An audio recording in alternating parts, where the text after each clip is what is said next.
হেমাঙ্গর ঘরবাড়ি, লিখেছেন বিমল কর। রবিবার সকাল থেকেই হেমাঙ্গ দুহাত ভরে কাজ থাকে। অবসর পায় না সে একটুও। সকালে 2-4 গাল মুড়ি আর 1 গ্লাস চা খেয়ে হেমাঙ্গ কাজে নেমে পড়ে।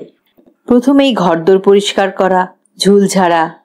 বাড়িটা বাবার আমলের, 1 তলা বাড়ি, ছোট বড় মিলিয়ে গোটা 4 ঘর। মাথায় টালি ছাদ, তলায় সিলিং। আগে চটের সিলিং ছিল, পোকা মাকড় ইঁদুরে অনেক উত্তক্ত করায় হেমাঙ্গ চটগুলিকে ফেলে দিয়ে প্লাইউডের সিলিং করে নিয়েছে। এই বাড়ির উপর হেমাঙ্গের বড় মায়া। কেন, কি জন্যে তা বোঝা যায় না। হেমাঙ্গর কেউ নেই, বাবা নয়, মা নয়, বউ বাচ্চাও নেই, তবুও মায়া।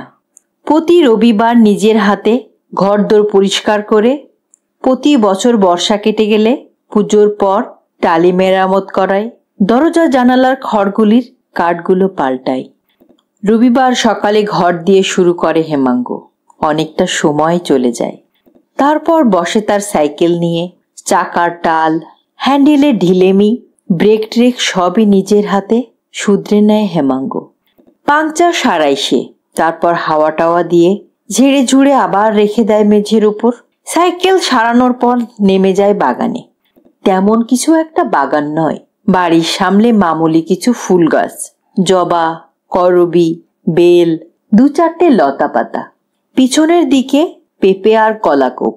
একটা বাতাবি লেবুরও মস্ত গাছ হয়ে উঠেছে, অথচ তাতে ফল দেয় না। বাগানের কাজ সেরে হেমাঙ্গ মুখ হাতটা ধুয়ে নেয়। জল খাবার খায় ভেতরের বারান্দায় বসে। মোটা মোটা রুটি, গোটা দই, ডাল কিংবা কুমড়ো ভাজা, আবার গেলাস খানেক চা। খেতে খেতে ঝিমলিকে 2-4টা উপদেশ দেয় কাজকর্মের।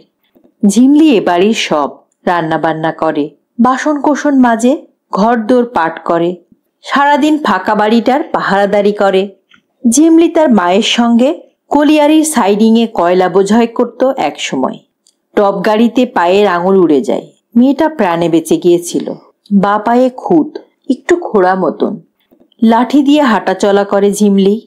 ঝিমলির বাবা মা যখন মারা যায় তখন ঝিমলি এইখানেই চলে আসে।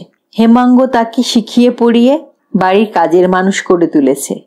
এ বাড়িতেই সে এসেছে আজ 7 বছর। বরাদ্দ সিগারেটটা শেষ করে হেমাঙ্গ সোজা হয়ে কুয়োতলায় যায়। নেড়িকে ডক সোপ মাখিয়ে রবিবারে চান করাতে হবে যে। রবিবারে চান পর্ব কোনোদিনই নেড়ির পছন্দ নয়, কিন্তু হেমাঙ্গর হাত থেকে মুক্তি পাওয়া তার সাধ্যেও কুলোয় না। নেড়িকে চান করাতে করাতে হেমাঙ্গ তার সাধের কুকুরের সঙ্গে কত কথা বলবে। নেড়ু, তুই বেটা মোটা হচ্ছিস না কেন রে? খাচ্ছিস দাসছিস, লাট সাহেবের মতো পড়ে ঘুমোচ্ছিস, তবুও তোর এই হাড় গিলে চেহারা। ছ্যাঁচা, লোকে বলবে কি? মাংস টাংস খেলে পালবাবুদের ডাল কুকুরের মতো তুই তো অমন মোটা হতে পারতি। কিন্তু এটা বৈষ্ণবের বাড়ি, বুঝলি? নো মিট, নো এগ, মাঝে মাঝে ফিশ। নেড়ু, আমারও মাংস ডিম খাওয়া বারণ ছিল অসুখের জন্যে। না খেতে খেতে অভ্যাস হয়ে গেছে। এখন পেঁয়াজ রসুনের গন্ধ পর্যন্ত সহ্য করতে পারি না। তুই নেড়ু বিলেতে জন্মালে ভালো করতি। ওখানে জন্মাসনি কেন? ওখানে জন্মালে সাহেবদের মতো থাকতে পারতি। এখানে জন্মেছিস, ডাল ভাত খেয়েই তোকে তাগড়া হতে হবে। ঝিমলি কি খায় রে হারামজাদা, যে ও এমন তাগড়া হচ্ছে আর তুই এমন ঢেঙিয়ে যাচ্ছিস? নেড়ি হেমাঙ্গের সঙ্গে বাক্যালাপে যোগ দেয় না। মাঝে মাঝে আকাশের দিকে মুখ তুলে বোধহয় সকরুণ মিনতি জানায়, ছেড়ে দে বেটা, এখন ছাড়া পেলেই রোদে গিয়ে গা ঝাড়বো, আরামে বসে থাকবো, একটু ঘুমিয়েও নেব। তারপর হেমাঙ্গ বসে তার নিজের কাপড় চুপড় নিয়ে। ঝিমলি সোডা সাবানে ফুটানো কাপড় চুপড়ের বালতিটা রেখে দিয়ে যায় কুয়োতলায়। হেমাঙ্গ আরো খানিকটা বার সাবান দিয়ে কাপড়গুলোতে লাগিয়ে নেয়। তারপর জামা কাপড় চাদর কাচতে বসে পড়ে। নিজের কাপড় চোপড় নিজেকেই কাচতে হয় হেমাঙ্গর। এখানকার ধোপা বা কোনো লন্ড্রিও নয়, কেউ তার কাপড় নিতে চায় না। আজ 10 বছর হেমাঙ্গ এক আশ্চর্য ব্যাধিতে ভুগছে। ব্যাপারটা কি কে জানে? বাবা ছেলের বিয়ে দিয়ে সবে মরে গেছেন, তখনও হেমাঙ্গের মা বেঁচে আছেন। তার নতুন বউ নিয়ে হেমাঙ্গর তখন কসরতের কোনো শেষ নেই। প্রতিদিন রসিকতা চলতেই আছে। সকাল থেকেই পেছনে লেগে যায় বউয়ের। দুপুর দুপুর অফিস, বিকেলে ফিরে এসে কোনোদিন দেশবন্ধু সিনেমা, কোনোদিন নতুন রেকর্ড কিনে এনে গ্রামোফোনে বাজানো, মাঝে মাঝে পিয়ানোতে নতুন নতুন গান শেখানোর চেষ্টা বউয়ের।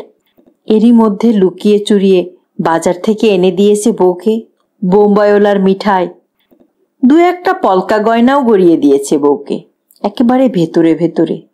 হঠাৎ একদিন হেমাঙ্গর নজরে পড়ল তার গায়ে কেমন যেন সাদা সাদা ফুটেছে। এই দেখো তো, এগুলো কি? হেমাঙ্গর বউ ভালো করে দেখলও না, পান খাচ্ছিল। বরের মুখের সামনে হা করে নিঃশ্বাস ছেড়ে তারপর বলল, কিচ্ছু না। হেমঙ্গের মুখের মধ্যে যেন ওই নিঃশ্বাস চলে গিয়েছিল। পান আর নিঃশ্বাসের ঘ্রাণ তার বুকের মধ্য পর্যন্ত গেল। পরে বউয়ের গাল টিপে টেনে নিয়ে শুয়ে পড়ল সে। এভাবেই শুরু। দাগগুলো ক্রমশ বাড়তে লাগলো, ছড়াতে লাগলো সব জায়গায়। হেমাঙ্গের মন খুঁতখুত শুরু হলো। সারা দিনই সে নিজেকে দেখে, বউকে দেখায়। কি করি বলতো, এ যে বেড়েই যাচ্ছে, কুষ্ঠ টুষ্ট হবে নাকি? বউ এখন আর উপেক্ষা করল না। সে মুখ ভারী করে বলল, ডাক্তার দেখাও। মা বলল, নিম জলে চান কর, নিম জল মাখ, সবই সেরে যাবে। নিম তেল, নিম সাবান, চন্দন, শাঁখের গুঁড়ো যখন চলছে, মা তখন মারা গেলেন। মা মারা যাবার পর হেমাঙ্গ নিজের দিকে তাকাতেই ভয় পেত। সর্বাঙ্গে রোগ ছড়িয়ে পড়েছে। অ্যালোপ্যাথি, হোমিওপ্যাথি, কবিরাজি কিছুই বাদ পড়েনি তার কাছে। শুধু গায়ের চামড়া সাদা হয়ে গেল। এ এক অদ্ভুত সাদা। এ সাদা রং সে আগে দেখেনি। গাছের উপরকার ছাল ছাড়িয়ে নিলে গাছের ডালটা যেমন দেখায়, এই ঠিক সেই রকম সাদা। হেমঙ্গের বউ ততদিনে সাবধান হয়ে গিয়েছে। ঘন ঘন বাপের বাড়ি যায়। ফেরার সময় একজনকে সঙ্গে নিয়ে আসে, কোনো এক দাদা টাদা। হেমঙ্গের বউ বলল, তুমি একবার কলকাতায় যাও, ওখানে ডাক্তার দেখিয়ে এসো। কলকাতায় যাবার মতোই অবস্থা হেমঙ্গের তখন। মাথার চুল সাদা হয়ে গেছে সব, ভুরু সাদা, চোখের পালক পর্যন্ত সাদা হয়ে গেছে। মুখ, হাত, পা সবই শ্বেত। ঠোঁট দুটো যেন আগুনে ঝলসে যাবার মতন রং ধরেছে। হেমাঙ্গ কলকাতায় গেল ডাক্তার দেখাতে। দিন 4-5 পরে ফিরে এলো, দেখলো পায়রা চলে গেছে। হেমঙ্গের বইয়ের ডাক নাম ছিল পায়রা, ভালো নাম সন্ধ্যামণি। বাড়ি ছেড়ে চলে যাবার সময় পায়রা 2 লাইন চিঠিও লিখে রেখে গেছে।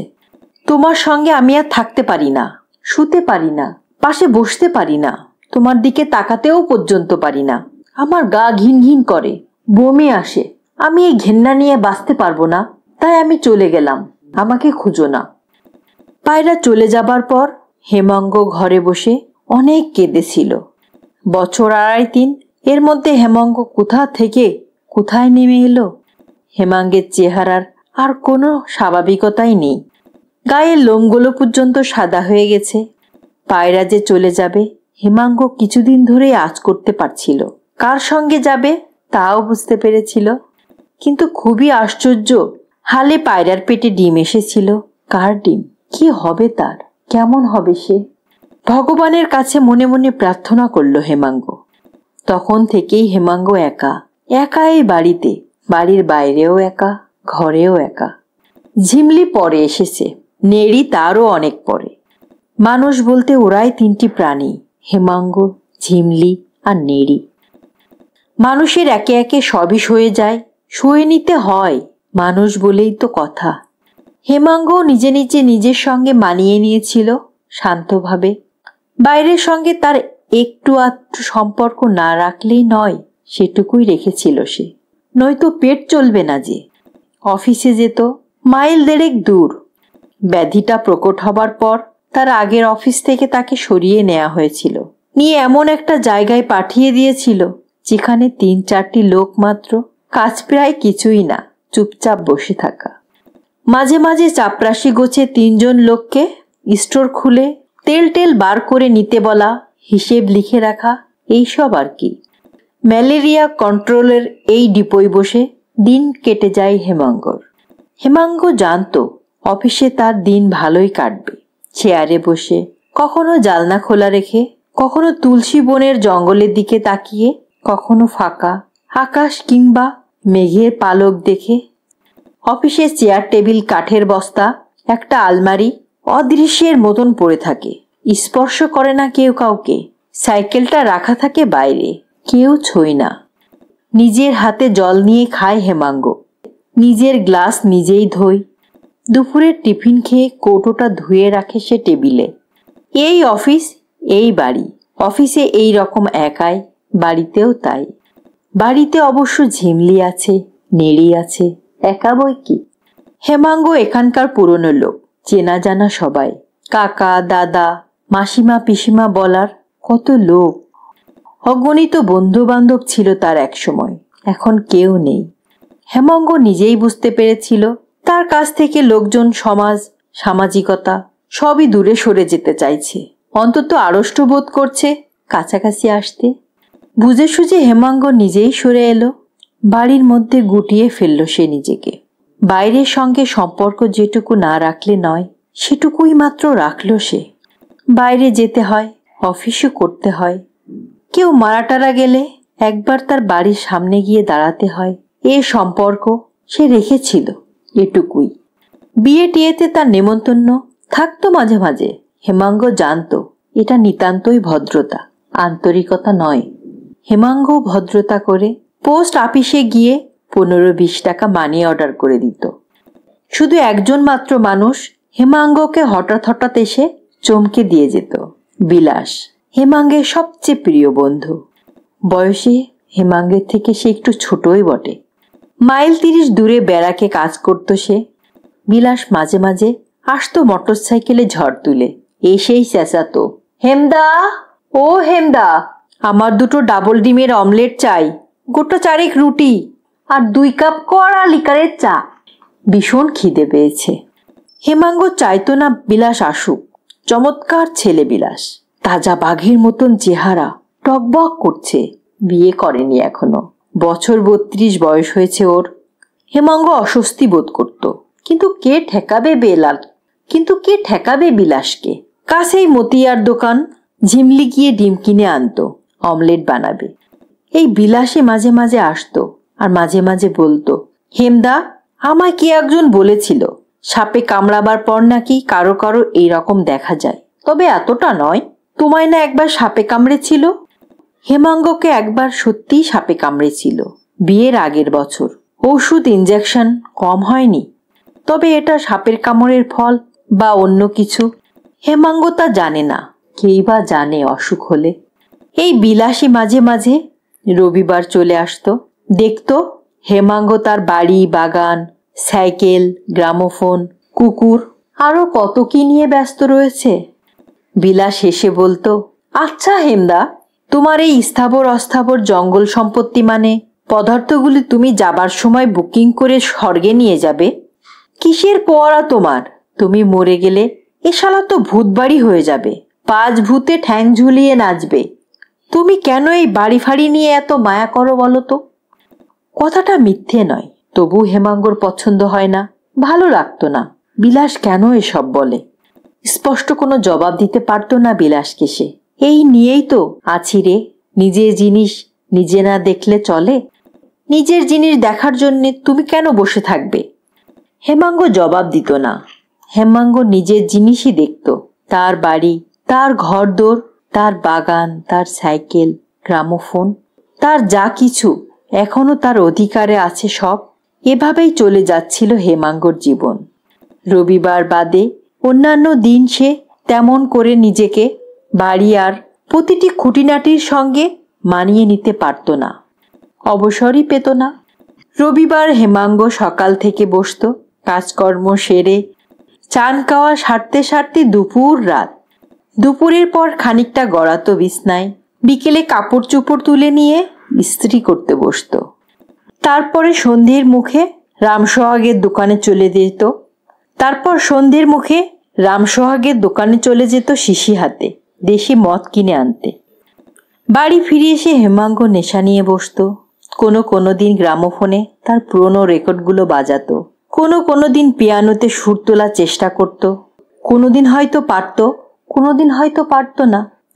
নেশা কানায় কানায় পৌঁছে গেলে হেমাঙ্গ তার সাবেকি বিছনায় উপুড় হয়ে শুয়ে পড়ে ডান হাতটা যতদূর পারে ছড়িয়ে দিত, যেন কাউকে হাতড়িয়ে খোঁজে তার হাত। কিছু ধরার বা ছোবার আকাঙ্ক্ষা তার মনে। আরো রাত বাড়লে ঝিমলি এসে দাঁড়াতো, ডাকতো, বাবু, ও বাবু। হেমাঙ্গ মাতলামি করতো না, উঠতো, খাওয়া দাওয়া সারত, তারপর বিছনায় এসে শুয়ে পড়ত। মাঝ কিংবা শেষ রাতে ভাঙা ঘুমের মধ্যে হেমাঙ্গ কেমন স্বপ্নের ঘোরে দুহাতে বিছনা হাতড়াত। ভাবতো কেউ যেন পাশে বসে আছে, কিন্তু কেউ আসতো না। আবার ঘুমিয়ে পড়তো হেমাঙ্গ। রবিবারে দক্ষিণ দিকের বারান্দায় বসে সাইকেল সারাচ্ছিল হেমাঙ্গ। কার্তিক মাস, শীত নামছে। রোদে বসে সাইকেল সারাতে সারাতে হেমাঙ্গ কাঠের ফটক খোলার শব্দ পেল। এখান থেকে দেখা যায় না। হেমাঙ্গ কিছু দেখতেও পেল না। বিলাস তো নয়, বিলাস হলে মোটর সাইকেলের শব্দটাই আগে কানে পড়ত। ঝিমলির কাছে এসেছে কেউ হয়তো।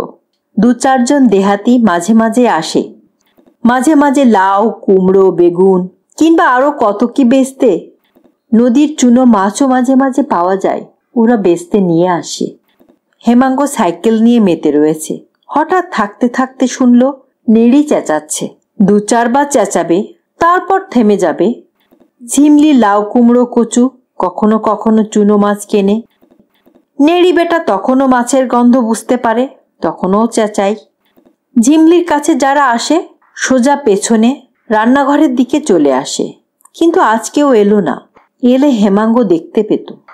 নেড়ি সমানে চেঁচাচ্ছে। হেমাঙ্গ সাইকেল রেখে উঠল। বাইরের বারান্দায় এসে দেখল ফটকের বাইরের রাস্তায় টাঙা দাঁড়িয়ে আছে। একটি বউ আর একটি মেয়ে ফটকের সামনে থমকে দাঁড়িয়ে রয়েছে।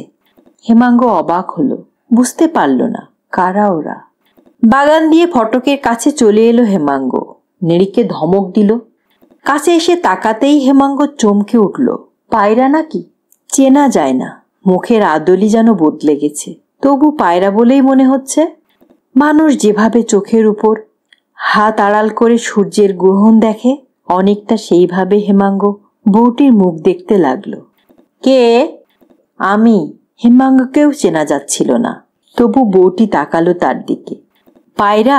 মাথা নোয়ালো বউটি, তারপর বলল, হ্যাঁ।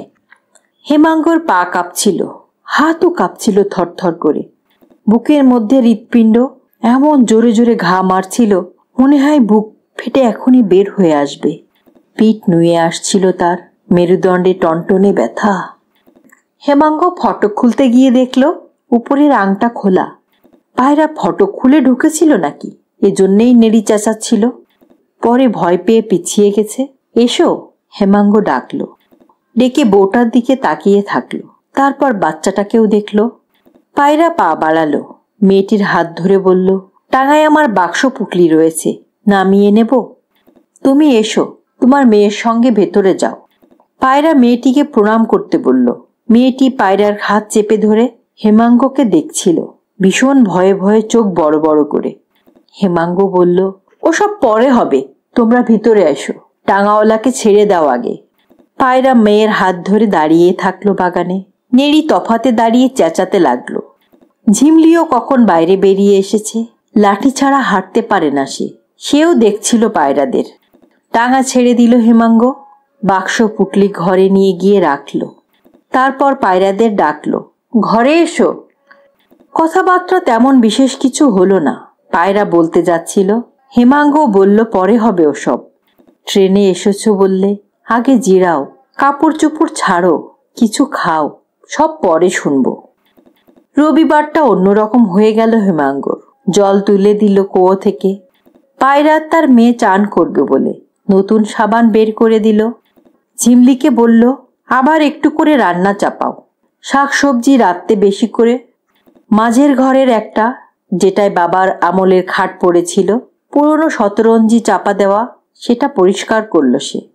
নিজে চান করে মেয়েকে চান করিয়ে দিতে লাগলো পায়রা। তারপর রোদে এসে দাঁড়ালো। এলো ভিজে চুল পিঠের উপর ছড়ানো। সামনের দিকে অনেক চুল পেকে গেছে পায়রার, কানের পাশেও সাদা হয়েছে। মুখটা বড় ভারী, ফোলা ফোলা, গালেও দাগ ধরেছে। শরীরটাও বেশ ভারী ভারী লাগছিল। হেমাঙ্গর চেয়ে বছর 5 ছোট ছিল পায়রা। হেমাঙ্গর এখন 42 বছর বয়স, পায়রার 36-37। এই বয়সে পায়রার এত চুল পাকলো কি করে? শরীরটাই বা এমনি ভারী হয়ে উঠল কেন হেমাঙ্গ বুঝতে পারল না। যুবতী বয়সে পায়রার চেহারা ছিল ছিপছিপে, গালটা লুচু ছিল, দাঁত ছিল ধবধবে সাদা, এখন একেবারে গোল। দাঁতে ছোপ ছোপ কালচে দাগ ধরেছে, দেখতে অন্যরকম লাগছে পায়রাকে। হেমাঙ্গ কুয়োতলায় বসে তাড়াতাড়ি কাপড় জামা কেচে নিচ্ছিল। পায়রা এসে দাঁড়ালো। হেমাঙ্গ চাদর কাচতে কাচতে বলল, তোমার মেয়ের নাম কি? পুতুল। বয়স কত হলো? 9 বছর শেষ করছে। হেমাঙ্গ একবার সামনের দিকে তাকালো। আতা গাছের ডালে শালিক বসেছে একটা। কোথায় ও? হেমাঙ্গ জিজ্ঞেস করল। ওই তো ওদিকে দাঁড়িয়ে আছে। কাশি হয়েছে ঠান্ডা লেগে? হ্যাঁ, তা একটু হয়েছে বইকি। ওকে ঠান্ডা জলে চান করালে কেন? চিমলিকে বললেই গরম জল করে দিত। পায়রার সাদা খোলের শাড়ির ঝুলানো আঁচল মাটি ছুঁচ্ছিল। তুলতে তুলতে বলল, রোদ জলে পড়ে থাকতে থাকতে এমন হয়েছে। সব শুয়ে গেছে, কিছু হবে না, এমনিতেই সেরে যাবে। হেমাঙ্গ পায়রার মুখের দিকে তাকালো। ঠান্ডা, নিশ্চল, উদাসীন মুখ। দুপুরেও হেমাঙ্গ এড়িয়ে গেল পায়রাকে, যেন তার কোনো ব্যস্ততা নেই, কৌতূহল নেই। পায়রার কথাবার্তা শোনার পরে শোনা যাবে, এখন এই দুপুরে একটু ঘুমিয়ে টুমিয়ে নিক পায়রা। সারা রাত রেলে এসেছে, প্যাসেঞ্জার গাড়ি তো, কে জানে কত ভিড় ছিল। পায়রা ঘুমোলো না। মাঝের ঘরে শ্বশুরের পুরনো খাটে মেয়ে নিয়ে শুয়ে থাকলো। হেমাঙ্গ তেমন কিছু বিছানাপত্র দিতে পারেনি। দিতে হলে নিজেরটাই দিতে হয়, তাকে দেওয়া যায় পায়রাকে? হেমাঙ্গ ঘুমোলো না। সামান্য গড়াগড়ি করেই বাইরে বেরিয়ে আসলো। বিকেলের গোড়ায় হেমাঙ্গর নজরে পড়ল প্রতিবেশীদের 2-1 তার বাড়ির সামনে কেমন যেন পায়চারির মতো করছে, উকি দিচ্ছে রাস্তা থেকে। হেমাঙ্গর বাড়িতে কেউ কোনোদিন আসেনি। কে এলো টাঙায় চড়ে মেয়ের হাত ধরে? হেমাঙ্গের মনে হলো পায়রা ফিরে এসেছে, এটা বোধহয় এখনো কেউ জানতে পারেনি, জানাও সম্ভব না। কি আর মনে রাখবে পায়রার মুখ? এমনি করেই বিকেলটা ফুরিয়ে গেল। পায়রার মেয়ে সামান্য ধাতস্থ হয়েছে মনে হলো। তবু যেন কেন সে হেমাঙ্গের দিকে ঘেঁষছে না, ভয় পাচ্ছে বোধহয়। চাটা খাওয়া শেষ করে হেমাঙ্গ বলল, আমি একবার বাজার ঘুরে আসি। পায়রা বলল, কেন? দত্ত সোর্সে রেডিমেড তোষক বালিশ পাবো, সাইকেলে বেঁধে নিয়ে আসি। পুরনো নেই? না, খুঁজে পেতে কিছু বার করে নিয়ে নিতাম, ওগুলোতেই চলতো। হেমাঙ্গ বলল, তা হয় না পায়রা। পায়রা আর কিছু বলল না, হেমাঙ্গকে দেখতে লাগলো। ফরফর করছে সাদা চুল, সাদা মুখ, চোখের ভুরু পালক সবই সাদা, গায়ের লোমও ধবধব সাদা হয়েছে। চোখের মনুটুকুই যা একটু কালো বর্ণ, কিন্তু বোঝাই যায় না হেমাঙ্গকে দেখলে সে কি ভাবছে মনে মনে। হেমাঙ্গ সাইকেল নিয়ে বেরিয়ে পড়ল। কার্তিকের বিকেল ফুলল হু হু বাতাস করে। সন্ধে এলো। এদিকে এমনই কুয়াশা নামতে শুরু করেছে, অন্ধকারে তারা ফুটলো আকাশে, তাও দেখা গেল না। হেমাঙ্গ ফিরল। সাইকেলের পেছনে দড়ি দিয়ে তোষক বেঁধে এনেছে সে। তোষক, বালিশ, চাদর, হ্যান্ডেলে ঝোলানো একটা থলিও আছে। তার মধ্যে পুতুলের কাশির ওষুধ, 1 শিশি তালমিশ্রি, টুকিটাকি সংসারের কিছু গুরুত্বপূর্ণ জিনিস। নতুন বিছানাটা পায়রা নিজেই পেতে নিল। মেয়েকে 1 চামচ কাশির ওষুধ খাওয়ালো। সন্ধ্যের পর হেমাঙ্গ যেমন ছটফট করতে লাগলো, একবার করে বাইরে যায়, আবার ঘরে ঢোকে। বারবার পায়রার দিকে তাকায় সে, কি যেন বলতে চায়, পেরে ওঠে না। পায়রা বলল, কি? হেমাঙ্গ ইতস্তত করে বলল, আমি একটু ওসব খাই আর কি। এই সময় পায়রা বুঝলো, বলল, খাও না, তোমার মেয়ে, ওর দেখার অভ্যেস আছে। হেমাঙ্গ তাকালো, পায়রার কোনো সংকোচ নেই। হেমাঙ্গ বুঝলো, তারপর বলল, আমি ওই পাশের ঘরটায় যাই বরং, ওদিক দিয়ে আসা যাওয়া যাবে না। যাও। এতদিন নিজের ঘরে বসে খেত হেমাঙ্গ, মাঝে মাঝে গ্রামোফোনের পুরনো রেকর্ড বাজাতো। আজ নিজের ঘর ছেড়ে কর্নার দিয়ে পিছনের একটা কুঠরিতে চলে গেল হেমাঙ্গ। বাতিও জ্বালালো না, জানালাটা খুলে দিল। পেছন বাগানের দিকে জানালা। কুয়াশা জড়ানো ঝাপসা আলোয় তার ভাব একটু জানালা দিয়ে আসছিল। হেমাঙ্গ সামান্য খাওয়ার পর পায়রা এলো। বসার কিছু নেই, পুরনো ভাঙা বাক্সর উপর বসলো পায়রা। হেমাঙ্গ বলল, তোমার মেয়ে কোথায়? ঝিমলির কাছে রান্নাঘরে। আসবে না? না, এদিকে আসবে না। হেমাঙ্গ আবার খানিকটা ঢেলে নিল। পায়রা বলল, রোজ খাও? না, রবিবারেই খাই, কোনো কোনো দিন। আগে তো খেতে না? না। কতদিন খাচ্ছ? 7 বছর। পায়রা চুপ করে থাকলো। হেমাঙ্গও চুপচাপ। অন্ধকারে কেউ কারোর আকৃতি স্পষ্ট করে দেখতে পাচ্ছিল না। ভাষা ভাষা আবছা চোখে পড়ছিল। অন্ধকার যেন দুজন দুজনকেই পরস্পরের কাছ থেকে আড়াল করে রেখেছে। অবস্থাটা স্বস্তিদায়ক। অনেকক্ষণ পরে পায়রা বলল, আমি কপাল ঠুকে চলে এলাম গো। হেমাঙ্গ গ্লাসে চুমুক দিচ্ছিল, নামিয়ে রাখলো। সিগারেট ধরালো। পায়রা এলো, চুল কোনো রকমে জড়িয়ে খোপার মতন করছে, শাড়িও পাল্টায়নি। হেমাঙ্গ বলল, তোমার শরীর তো ভালো মনে হচ্ছে না, কেন? পায়রা অন্যমনস্কভাবে বলল, ফোলা ফোলা লাগছে, অনেক বয়স হয়ে গিয়েছে যেন। তোমার তো বেশি বয়স নয়। পায়রা কিছুক্ষণ চুপ করে থেকে বলল, আমি ঠিকই আছি, 9-10 বছর পরে আমায় দেখছো, তাই এমন লাগছে। মেয়েদের আর এই বয়সে শরীরে কি থাকে বলো? আমার উপর, আমার মতন এরকম মেয়েদের। হেমাঙ্গ খেয়ে যাচ্ছিল ধীরে ধীরে। পায়রা তার খুব কাছাকাছি, হাত বাড়ালেই ছোঁয়া যায়। এত কাছাকাছি এমন করে কোনো মানুষ তার কাছে বসেনি আজ 10 বছর। বিলাস বাদে। কিন্তু বিলাস তো আলাদা কথা, সে অসুখ টসুখে তোয়াক্কা করতো না। হেমাঙ্গ জিজ্ঞেস করল, বড় কিছু নয়, জানি না, কে আর দেখতে গেছে। তোমার চুল পাকছে, দাঁত কালো হয়ে গিয়েছে।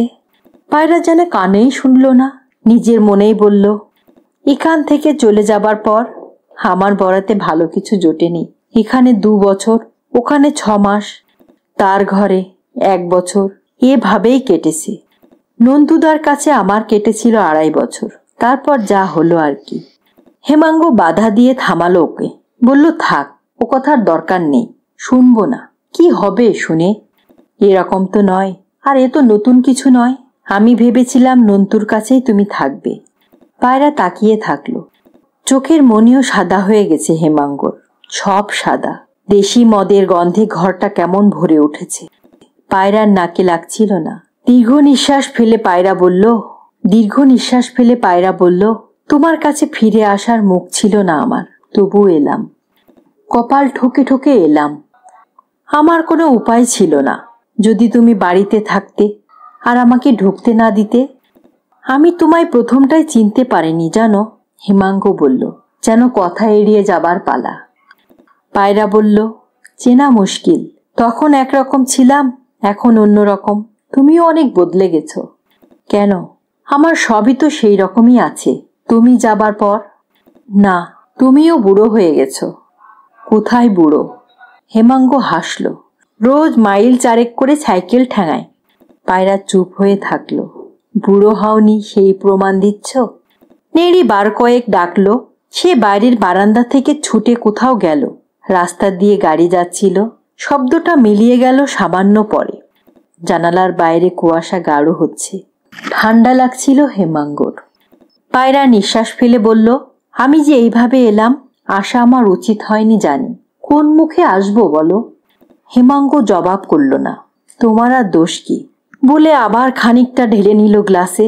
বলল, আমি অনেক ভেবেছি, ভেবে দেখেছি তুমি কিছু অন্যায় করনি। আমায় নিয়ে কে থাকতে পারতো পায়রা? কেউ নয়। দেখো না বাইরের লোক যারা, আমার মুখ ছাড়া যাদের আর কোনো কিছু চোখে পড়ে না, আমার সঙ্গে খায় না, শোয় না, তারাও আমায় সহ্য করতে পারে না। আমার পুরনো অফিস থেকে পর্যন্ত তাড়িয়ে দিয়েছে। বাজারে দোকানে গেলে আমায় কোনো জিনিস ছুতে দেওয়া হয় না। আঙুল দিয়ে দেখিয়ে দিতে হয়, এটা দাও, ওটা দাও। বিলাস ছাড়া আমার বাড়িতে কেউ আসে না। হেমাঙ্গ গ্লাস তুলে নিয়ে বড় করে একটা চুমুক দিল। গলা পরিষ্কার করল সে। বলল, যারা আমায় 2-4 ঘন্টা চোখেও সহ্য করতে পারে না, তারা বাইরের লোক। তুমি বউ হয়ে আমায় 24 ঘন্টা 12 মাস কেমন করে সহ্য করতে পারতে না? পায়রা বলল, তখন পারিনি, কেউ পারতো না। হেমাঙ্গ চোখ তুলে পায়রার দিকে তাকালো, কিচ্ছু বলল না। পায়রার মেয়ের গলা পাওয়া গেল। হেমাঙ্গ বলল, তোমার মেয়ে, যাও, না হলে এদিকে আসবে। নতুন জায়গা, ভয় টয় পাচ্ছে হয়তো। পায়রা বলল, ভয় পাক, আমি আর কত ভয় থেকে বাঁচাবো, বলে উঠে পড়ল সে। হেমাঙ্গ সাড়া দিল না। পায়রা চলে গেল। চলে যাবার পর অন্ধকারে হেমাঙ্গ শান্ত স্বাভাবিকভাবেই বসে রইল। বসে বসে বাকিটা শেষ করল। নেশা গাঢ় হয়ে গিয়েছে হেমাঙ্গর। কপালে ঘাম দিচ্ছে, চোখ সামান্য জড়িয়ে আসছিল। নিজের নিঃশ্বাসেই গন্ধ পাচ্ছিল দেশি মদের। হেমাঙ্গ উঠল। ভেতর বারান্দায় দাঁড়িয়ে দাঁড়িয়ে দেখল এদিক ওদিক। ঝিমলি তখনও রান্নাঘরে, আলো জ্বলছে। এতটা রাত সে কখনো করে না। রান্না বান্না শেষ করে পশ্চিমের কুঠরি ঘরে গিয়ে খাটিয়ার মতন একটা জায়গায় শুয়ে পড়ে। আরো রাত বাড়লে হেমাঙ্গ যখন তার ঘরে বিছানায় উপুর হয়ে শুয়ে থাকে, নেশায় আচ্ছন্ন হয়ে, ঝিমলি কাছে গিয়ে ডাকে, বাবু, ও বাবু। রান্নাঘরের ওপারে কলা ঝোপ অন্ধকারে চুপচাপ দাঁড়িয়ে আছে। আকাশের দিকে তাকালো হেমাঙ্গ। তার চোখে তারা টারা পড়ল না। পায়রা মেয়েকে খাওয়াচ্ছে, ঘরে বসে খাওয়াচ্ছে। হেমাঙ্গ মেয়েটার সঙ্গে এখনো কথাবার্তা বলেনি, বলতেই পারেনি। দু একবার কি খুকু, কি করছো, এই গোছরই কথা বলেছে সে। পায়রার মেয়ে হেমাঙ্গকে ভয় পাচ্ছে নাকি অপছন্দ করছে সে বুঝতে পারল না। মেয়েটাকে খুঁটিয়ে খুঁটিয়ে দেখল হেমাঙ্গ। পায়রার ছাঁচ হয়েছে মুখে, নাক চোখ সবই পায়রার মতন। নিজের ঘরে চলে যাচ্ছিল হেমাঙ্গ। পায়রা মেয়েকে বলছিল, খেয়ে দিয়ে শুয়ে পড়বে, ঘুমিয়ে পড়বে এই খাটে। মেয়ে বলল, তুমি শোবে না? না, আমার রাত হবে, খাবো টাবো তারপরে। আমার ভয় করছে মা। ভয় কিসের? এখানে ভূত থাকে নাকি? একটু বিরক্তি নিয়েই বলল পায়রা। এটা কার বাড়ি মা? তাতে তোমার দরকার কি? পাকা পাকা কথা বলবে না। পায়রার মেয়ে ভয়ে চুপ হয়ে গেল। নিজের ঘরে এলো হেমাঙ্গ। বাতি জ্বালালো না, বিছানায় গিয়ে শুয়ে পড়ল। বালিশে মুখ গুজে উপুর হয়ে হেমাঙ্গ একবার চেষ্টা করে দেখল তার মাথা ঠিক মতন কাজ করছে কিনা। দত্ত ছোড়ছে কত টাকা দিয়েছিল সে, সেটা মনে করার চেষ্টা করল। পারল ঠিকঠাক। হঠাৎ অনেক পুরনো কথায় চলে গেল হেমাঙ্গ। পায়রা কোন রঙের শাড়ি পরতে ভালোবাসত? টিয়া সবুজ। তার কোন দাঁতটা বেঁকা ছিল? নিচের পাটির ডান দিকের দাঁতটা সামান্য বাঁকা ছিল। পায়রার কোন বুকের তলায় বড় আঁচিল ছিল? ডান নাকি বাম? হেমাঙ্গ আচমকা হেসে উঠল। পায়রার কোথায় কি ছিল হেমাঙ্গ কি সত্যিই জানতো, না আজও জানতে পেরেছে? সংসারে এইটাই মজার, সব জিনিসই গায়ের চামড়া নয়, দেখা যায় না। হেমাঙ্গকে কি দেখা যায়? হেমাঙ্গ ঘুমিয়ে পড়ল। নেশার মধ্যে গভীর ঘুম। প্রথমে তার খেয়াল হলো কে যেন তাকে নাড়া দিচ্ছে। কে? আমি। অনেক রাত হয়েছে, তুমি শোওনি? শুয়েছিলাম, উঠে এলাম। নতুন বিছানার গন্ধ বড় নাকে লাগছে গো। গন্ধ? কিসের গন্ধ? কোরা গন্ধ। তোশক, বালিশ, চাদর সবই যে নতুন। হেমাঙ্গ উঠে বসল। খেয়েছো? না। তুমি খেয়েছো? খাবো চলো। ঝিমলি কোথায়? শুয়ে পড়েছে। হেমাঙ্গ উঠে দাঁড়ালো। খাওয়া দাওয়া সেরে শুতে এলো হেমাঙ্গ। সিগারেটটা শেষ করে নিচ্ছিল। পায়রাও ঘরে চলে এলো। হেমাঙ্গ বলল, আর রাত করো না, শুয়ে যাও। পায়রা দরজা ভেজিয়ে দিল। পিঠ দিয়ে দরজায় আড়াল করে দাঁড়ালো। অবাক হচ্ছিল হেমাঙ্গ। ওই নতুন বিছানায় আমি শুতে পারবো না। কেন? কি হয়েছে বিছানার? ভীষণ গন্ধ লাগছে। হেমাঙ্গ চুপচাপ করে দাঁড়িয়ে রইল। আর তো বিছানা নেই। পায়রা জবাব দিল না। না দিয়েই হেমাঙ্গর বিছানার দিকে যাচ্ছিল। হেমাঙ্গ হাত টেনে ফেলল পায়রার, বড় শক্ত করে। বলল, ও বিছানার গন্ধ আরো খারাপ। তুমি কি ঘেন্না টেন্না ভুলে গেছ? গিয়েছি, কবেই যে গিয়েছি। কেমন করে গেলে? তোমার তো বড় ঘেন্না, বমি বমি ভাব। আমার কপালে কত বিছানা জুটেছে তা কি তুমি জানো? হেমাঙ্গ শক্ত হাতে পায়রাকে টানল। বলল, আমি কিছু জানতে চাই না পায়রা। জেনে কি লাভ? তুমি কেন গিয়েছিলে তা জানি, কেন ফিরে এসেছ তাও জানি। আমি এও জানি। কি? তুমি এতকাল কেন এই বাড়ি আগলে বসেছিলে? হেমাঙ্গ কয়েক পলক তাকিয়ে থাকলো। তারপর বলল, তুমিও ঘরে যাও, কাল বিছানা পাল্টে দেব। পায়রাকে ঘর থেকে ঠেলে দিয়ে দরজা বন্ধ করে দিল হেমাঙ্গ। পরের দিন বেলায় পায়রা হেমাঙ্গের ঘরের ভেজানো দরজা খুলে মানুষটাকে দেখতে পেল না। ঝিমলিও দেখেনি। নেড়ি বড় চেঁচাচ্ছিল। পায়রার মেয়ে রোদে দাঁড়িয়ে লেবু গাছের মাথায় পাখি দেখছিল। পায়রা বারবার হেমাঙ্গের ঘরে আসছিল। হঠাৎ চোখে পড়ল হেমাঙ্গের লেখা এক টুকরো কাগজের চিঠি। একদিন সে নিজে যেমন রেখে গিয়েছিল। কাগজটা দেখল পায়রা, তারপর ছুটে গেল কালকে সেই ছোট ঘরটার মধ্যে, যেখানে বসে হেমাঙ্গ দেশি মদ খেয়েছিল, সেই ছোট ঘরটায়। বোতলের ভাঙা কাছে গলার নালি কেটে হেমাঙ্গ মরেছে। তার সাদা শরীরে রক্তগুলো জমাট বেঁধে বেঁধে কেমন দেখাচ্ছিল। পায়রা চোখ বন্ধ করে খুব জোরে চেঁচিয়ে উঠল, মা গো! ধন্যবাদ সবাইকে।